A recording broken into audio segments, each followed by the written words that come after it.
I would say have confidence in yourself, because it feels incredibly daunting. I think you feel like, how on earth am I going to manage all of this?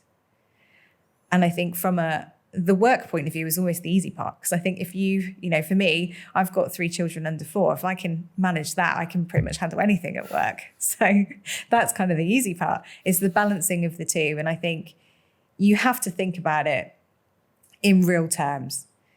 It's your life. These are your children. You're only going to get those moments with them once. It's the most important thing.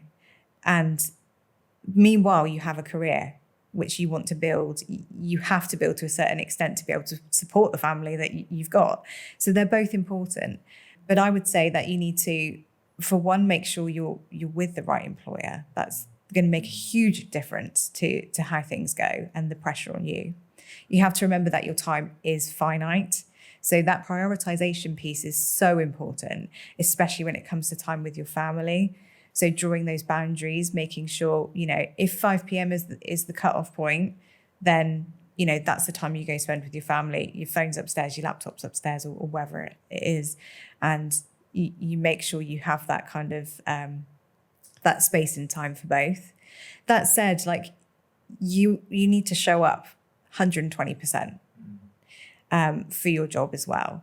It's equally important. And I think it's about getting smarter, not working harder, basically. So thinking about how can I bring more value doesn't necessarily mean more time. It doesn't necessarily mean, oh, I want to go have dinner with my family and put my kids to bed, so now I have to work until midnight. That shouldn't be how it is. It's think about a way that's going to work for you.